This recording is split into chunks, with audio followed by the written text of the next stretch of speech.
Masih bersama saya Anggreni Dian Kurniawati dari Fakultas Bisnis dan Ekonomika Universitas Atmajaya Yogyakarta. Di sini di bagian ketiga software analisa data, saya akan mencoba untuk menjelaskan lebih lanjut. Ada beberapa software analisa data yang bisa kita temui atau yang sering kali digunakan oleh beberapa pihak. Antara lain adalah Audit Common Language atau biasa juga disingkat sebagai ACL. ACL ini merupakan program yang bagus untuk melakukan analisa data dan banyak digunakan oleh auditor laporan keuangan di seluruh dunia atau auditor independen gitu ya, karena kemampuannya mengolah data sampling baik dibandingkan dengan software yang lain. Nah, memang untuk membuat penyampelan itu bukan merupakan hal yang mudah. Oleh karena itu, ACL ini bisa digunakan sebagai alternatif untuk melakukan penyampelan tersebut. Tentu saja hasil dari ACL ini adalah berupa data statistik. Jadi, jika kita melakukan teknik penyampelan dengan menggunakan adjustment atau kemudian menggunakan judgment, kita tidak bisa banyak menggunakan Audit Common Language ini. Tetapi untuk analisanya secara statistik bisa membantu kita untuk mengolah analisa dengan menggunakan judgment jika diperlukan. Kemudian yang kedua adalah Caseware IDEA. Nah, untuk Caseware IDEA ini merupakan versi software terbaru yang memiliki teknik-teknik audit kecurangan yang lebih banyak dan merupakan kompetitor utama ACL. Jadi, kalau ACL tadi kita bisa mendapatkan data-data statistik terkait dengan sampel kita, atau kita bisa melakukan lebih baik teknik penyampelan dengan menggunakan ACL. Tetapi untuk Caseware IDEA ini lebih dibandingkan dengan ACL karena dia memiliki teknik-teknik audit kecurangan yang lebih banyak. Sehingga kita bisa tentukan juga apakah ada kemungkinan bahwa ini bisa termasuk fraud atau bukan fraud dengan menggunakan Caseware IDEA ini. Tentu saja tidak murah untuk mendapatkan software ini. Begitu pula juga untuk yang Audit Common Language, karena ini merupakan aplikasi kembangan yang memang digunakan secara khusus untuk melakukan audit laporan keuangan dan juga audit kecurangan. Kemudian ada juga Picalo. Picalo ini mirip dengan IDEA dan ACL, tetapi bukan untuk perusahaan yang detect glitch dan memiliki plugin yang kecil untuk melihat indikator-indikator kecurangan. Kita bisa mendapatkan dengan mudah Picalo dan dia lebih murah dibandingkan dengan Caseware IDEA maupun Audit Common Language. Tapi tentu saja kita tidak bisa mendapatkan lebih banyak indikator kecurangan di dalam Picalo jika kita bandingkan dengan kedua software yang pertama. Nah, tetapi paling tidak untuk perusahaan yang detect glitch atau kemudian perusahaan yang memang sudah terdeteksi kemungkinan adanya kecurangan dan tingkatnya tidak terlalu kompleks, maka Picalo ini bisa digunakan. Kemudian yang sangat sering kita jumpai itu adalah dengan menggunakan Microsoft Office plus Active Data. Nah, untuk Microsoft Office dan Active Data ini bisa kita gunakan juga karena biasanya jika kita memiliki komputer atau laptop, kita pastinya juga memiliki Microsoft Office untuk melakukan kegiatan sehari-hari kita atau kemudian mengerjakan tugas atau menganalisa suatu hal penting. Kita bisa gunakan Microsoft Office juga.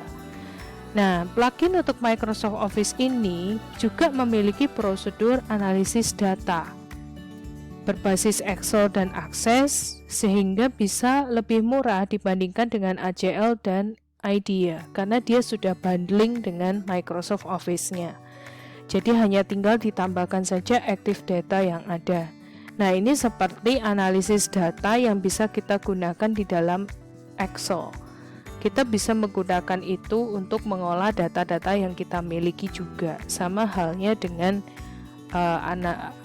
software analisis lainnya gitu. Dibandingkan dengan yang Microsoft Office, tapi memang akan terbatas dibandingkan dengan aplikasi-aplikasi yang memang diciptakan khusus untuk melakukan analisa.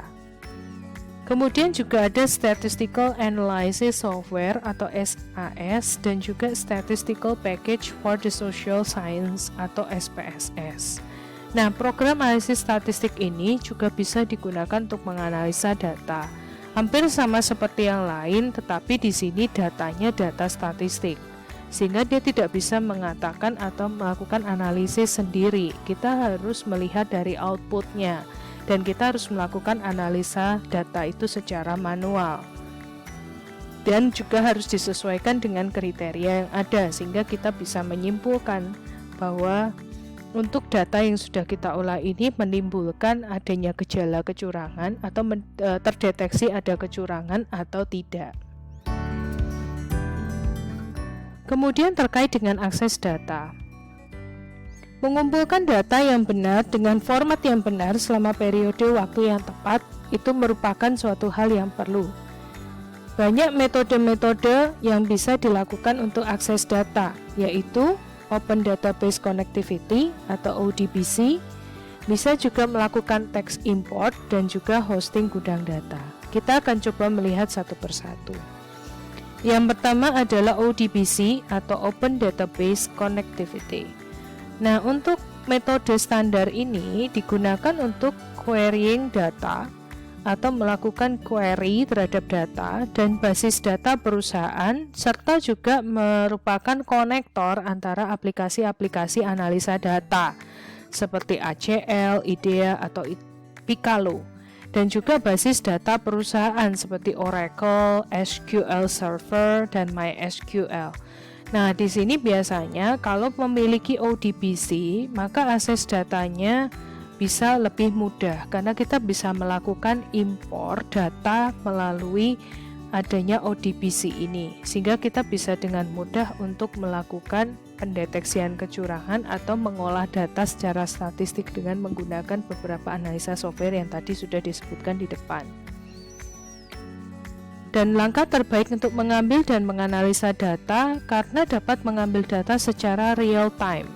Jadi bisa kemudian langsung data tersebut ditarik dan kemudian di sini akan dibaca oleh SQL language-nya. Jadi ada namanya SQL language, ini bagian dari aplikasi di dalam komputer dan kemudian dia akan melakukan penarikan berulang untuk melakukan analisa berulang, tetapi dia tidak mengganggu aktivitas yang ada, serta juga dapat mengambil metadata seperti yang tipenya kolom dan hubungannya secara langsung. Jadi itu bisa dilakukan bahkan ketika aktivitas masih berjalan.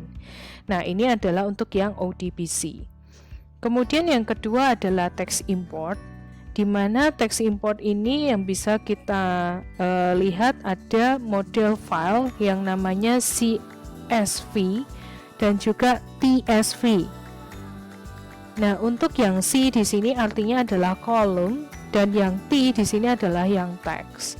Nah, import data dengan teks yang terbatas yaitu CSV dan TSV ini dan import data dengan XML atau bahasa pemrograman lainnya ini juga bisa digunakan untuk mempermudah kita dalam melakukan analisa data, terutama kalau datanya berasal dari aplikasi komputer yang perlu untuk diolah ulang.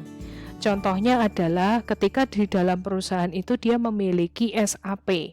SAP di situ adalah sebuah program untuk melakukan Enterprise Resource Planning atau ERP yang ada di dalam perusahaan. Nah, dari aplikasi tersebut bisa menghasilkan beberapa laporan.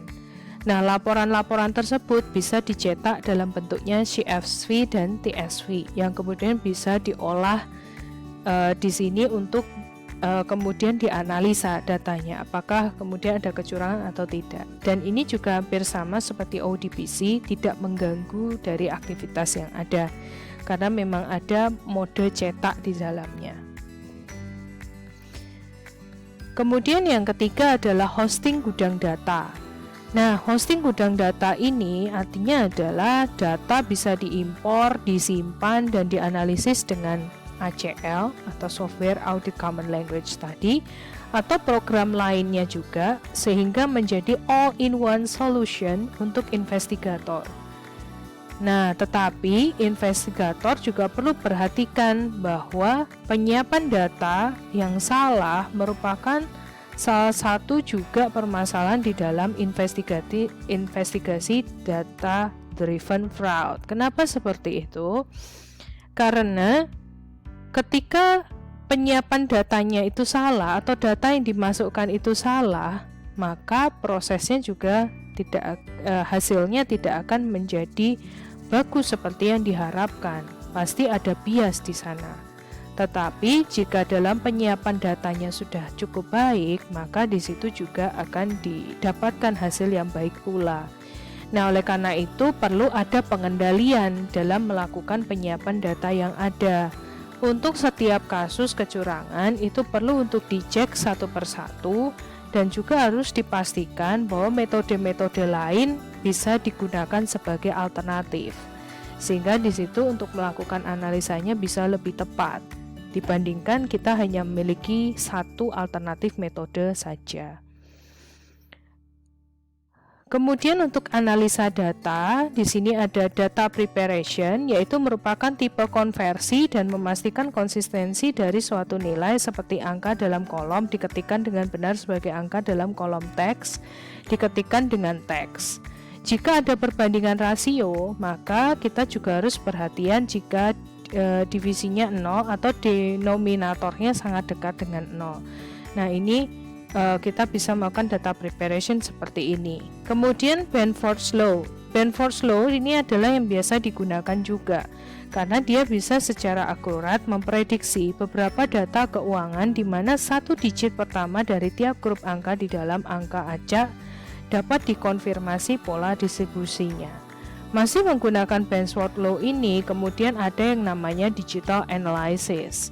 Nah, digital analysis ini merupakan seni dari analisa digit angka yang diganti seperti jumlah faktur, jam yang dilaporkan, biaya yang didistribusi digit, biasanya mengikuti ketentuan Benford's Law. Kalau tidak mengikuti, maka bisa terjadi adanya kecurangan. Kemudian yang terakhir adalah outlier investigation, yaitu dengan berfokus pada outlier, investigator dapat dengan mudah mengidentifikasi kasus-kasus yang tidak cocok dengan normanya dan menunjukkan metode statistik untuk mengidentifikasi outlier dan bagaimana outlier ini akan mengganggu hasil yang ada, sehingga kita tidak bisa melakukan analisis lanjut terkait dengan kecurangan yang ada. Nah, ini bisa digunakan Z-score di dalam menghitung outliernya. Nah, di sini nanti akan berupa data statistik yang akan kita peroleh. Kemudian ada juga stratification dan summarization. Stratification di sini adalah membagi set data yang kompleks menjadi tabel kasus yang spesifik. Kemudian ada summarization adalah perluasan dari stratification, yaitu kita melakukan lebih dari satu penghitungan pada subtabel yang ada. Dan kemudian menghasilkan sebuah catatan untuk tiap kasus kecurangan dan bukan dengan menghasilkan angka di subtable. Jadi seperti kita menggunakan pivot table pada Excel. Kemudian yang lainnya adalah time trend analysis. Time trend analysis di sini bisa dari kuantitas dan harga yang diukur dengan pembelian atau kualitas yang diukur dengan return dan complaint seperti pada kasus kickbacks dapat memunculkan adanya kecurangan. Dasarnya adalah dengan membuat grafik sederhana untuk tiap kasus kecurangan dan dapat dilakukan dengan membuat spreadsheet program atau aplikasi analisa yang lebih canggih lagi. Kemudian ada fuzzy matching. Di sini merupakan teknik yang sering digunakan dalam investigasi kecurangan, yaitu fuzzy matching of textual values, yaitu dengan mencocokkan alamat pemasok dan karyawan, kode pos, nomor telepon, dan informasi pribadi lainnya. Biasanya menggunakan Soundex algorithm or n-grams. Kemudian yang terakhir adalah real-time analysis, yang ini merupakan teknik yang dapat secara spesifik menganalisa transaksi-transaksi kecurangan daripada memperbaiki. Salah satu cara untuk melihat hasilnya adalah dengan melihat indikator-indikator dalam Matosas Matrix. Selanjutnya nanti akan saya berikan pemaparan terkait dengan Matosas Matrix.